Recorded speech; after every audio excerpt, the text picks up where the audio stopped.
What's going on, guys? Welcome back to the channel. In today's video we're discussing how to have perfect accuracy in Season 9. Basically, I just want to put this out there. The reason I had those clips at the beginning is because I wanted to show you what this did to my settings, what this did to my aim, what these settings did to my aim, rather, and it's just crazy. Like, the flick shots are there, the building is there, the sniping is definitely there. Like, it's an insane setting, and I want to share it with you guys because it dramatically changed the way that I play.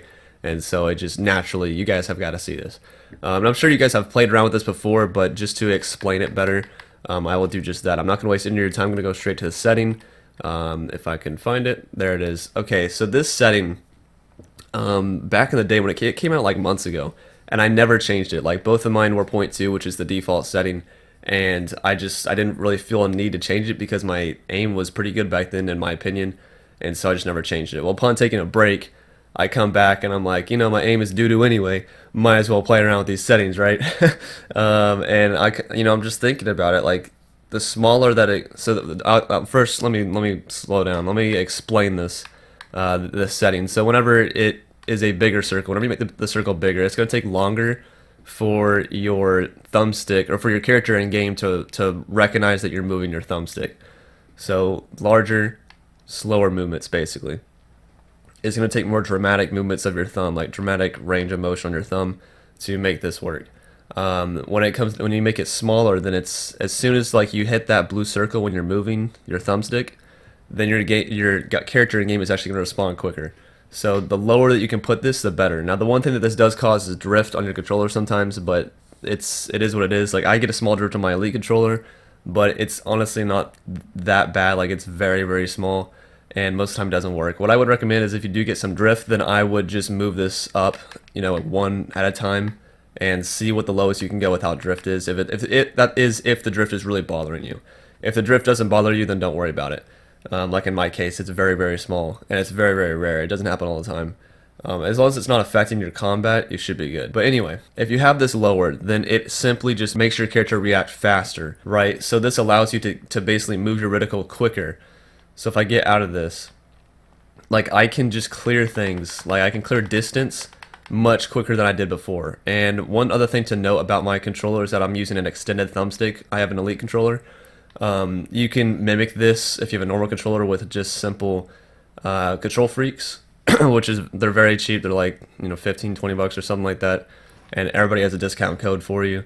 But that's what I would recommend, is this setting with the extended thumbsticks or Kontrolfreaks. It's just going to give you the best aim that you can possibly have, and once again, it gives you more consistent and faster response time in game. So, like, for example, I can very easily do like this thing with no issues. It's so fast that it just improves the recognition time, like, within game.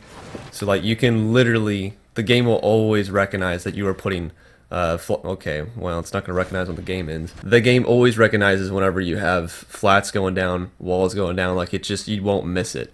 Of course, you got to practice, but if you know what you're doing, you won't miss it. So going back to this setting here, let me explain why I did not touch my left thumbstick.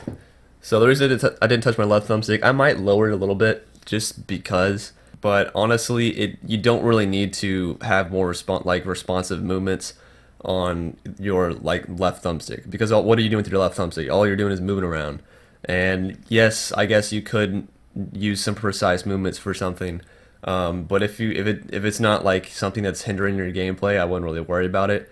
But when it comes to your right thumbstick, the one that you're aiming with, that's where it is so dramatically necessary. It's crazy. Like, if you're not using this, I think you're at a disadvantage. But hey, there's some players that probably use high ones, and they're really, really good too. So obviously, it's on a personal level. It's a preference thing, right? It's whatever feels good for you.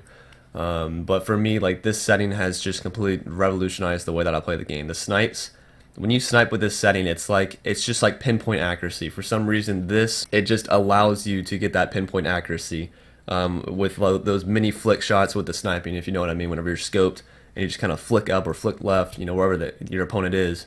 That's just the way that it works, and it's really, really nice. There was a few clips in there too, like with my shotgun, where I just spun around and had a nice flick shot. It looks like I had PC aim. Like, it's literally insane. I don't understand why it's so good, but it is. And so that's why I wanted to share that with you. Now when it comes to building, my building accuracy improved so much. Like, it smoothed out my building like I never expected it to do this. Basically, I was able to learn the like reverse 90 method, like going to the left or spinning your reticle to the left, as you can see here. And learning that, like, you don't need to learn it, but it's still really cool to be able to do that on console. That's crazy difficult, but with this setting it makes it very doable. A lot more easy to understand and learn and get down. But as far as like my other 90s, they also improved in terms of accuracy and consistency because of that. Add new accuracy, so I'm just saying, try it out. The building feels really great. Also, when it comes to editing is better too. Like, just the way that the pinpoint accuracy that you can get from editing is crazy. If I can get out of the speed boost, I will show you. But you can easily just crisp right through that edit. Like, it's just so fast. That's honestly another like really good benefit of it, is that it's gonna make it. It's basically gonna speed up your sense. That's another thing I do want to talk about. When you lower the amount of time it takes for your thumbs or your game to start moving left and right, because you lowered that thumbstick setting, then all of a sudden your sense is gonna feel faster. So for me, what I did was I lowered my sense from 0.8 to 0.75. I basically moved mine down 0.05, and that felt phenomenal. I loved the transition. It felt great. Like, it felt kind of like my old sense, but better because of the new lower or less time that it takes to start moving in game whenever I press my thumbstick, or move my thumbstick rather. So yeah, guys, this is basically the setting. If you guys want, real quick, I'll just kind of flash my settings at y'all, because you guys have been asking. These are my new Season 9 settings. But yeah, if you have any questions, or if you guys have tried this yourself, let me know down below what you guys have been rocking, and what this has done for your aim. If it's done anything at all, let me know. I'm curious to see how it affects other people, but it worked for me, and so I really do hope it works for you. And if you have any questions, let me know down below in the comments. And with that said, guys, thank you so much for watching. Hope you all have a great day, and I will see you guys next time. Peace.